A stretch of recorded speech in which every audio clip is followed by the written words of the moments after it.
बिस्मिल्लाहिर्रहमानिर्रहीम। अस्सलाम वालेकुम दोस्तों, अब आया ऊंट पहाड़ के नीचे। ये जो मैं आपको ख़बर देने लगा हूँ, ये पाकिस्तान के लिए एक बड़ी खुशखबरी है। वो इस तरह है कि ये जो अफ़गानिस्तान वाले पहले कह रहे थे ना, वो पाकिस्तान के ऊपर अटैक कर रहे थे, इंडिया के कहने पर इंडिया से पैसे लेकर पाकिस्तान के ऊपर अटैक कर रहे थे। हमने इनको बड़ा समझाया लेकिन इनको समझ नहीं आया। लेकिन अब उनके मुल्क के अंदर से बयान जारी हुआ है कि अब हम अपनी सरजमीन पाकिस्तान के ख़िलाफ़ इस्तेमाल नहीं होने देंगे। हमने पहले ही कहा था, आप हमारे ब्रदर भाई हैं, आप ऐसा ना करें।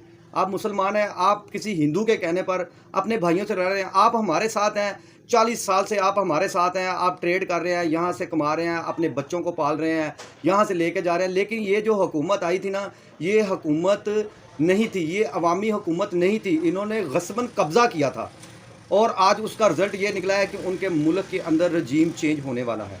दोस्तों, ये बड़ी खबर है कि उनके मुल्क के अंदर रजीम चेंज होने वाला है। वहाँ पर जो बड़े बड़े ग्रुप हैं वो अब इनको पसंद नहीं कर रहे, क्योंकि ये वहाँ पर ना तो कोई ऐसा तरक्की का काम कर रहे हैं, ना बच्चियों को पढ़ने का हक दे रहे हैं, ना यूनिवर्सिटियाँ बना रहे हैं, ना कॉलेजेस बना रहे हैं। सिर्फ वो पैसा लेकर किराए के टट्टू बने हुए हैं और इस तरह ये मुल्क नहीं चलते। आपको पता है ये मुल्क नहीं चलते। हालांकि चाइना ने कहा है कि हम आपके अंदर से सिप पैक का रोड निकालेंगे, जिससे आपकी भी तरक्की होगी, पाकिस्तान की भी तरक्की होगी और दुनिया की भी तरक्की होगी और चाइना भी तरक्की करेगा। लेकिन ये बात इनको समझ नहीं आ रही थी। ये कुछ डॉलरों के लिए ये इंडिया के हाथों बिक चुके थे। दोस्तों, अब वहाँ से ये जो खबर आई है, ये पाकिस्तान के लिए भी बहुत अच्छी है और अफ़गानियों के लिए भी बहुत अच्छी है, अगर हम आपस में दोबारा दोस्त बन जाते हैं।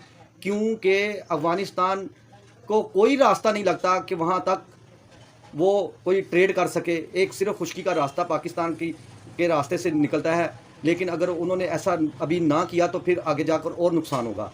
ये दोस्तों, अफ़गानिस्तान को अब समझ आ चुकी है। अल्लाह करे कि आगे हालात बेहतर रहें। आपने देख ही लिया कि अभी 10-15 दिन हो चुके हैं, अफ़गानिस्तान की तरफ से कोई ऐसा अटैक नहीं हुआ, कोई दहशतगर्द यहाँ पर नहीं आया, क्योंकि पाकिस्तान ने काफ़ी ज़्यादा उनको ठोका है और उनका नुकसान किया है और कुछ इलाके पर भी कब्ज़ा कर लिया है। अगर ये बात ना आए तो फिर हमारे कदम आगे और बढ़ेंगे। पाकिस्तान जिंदाबाद।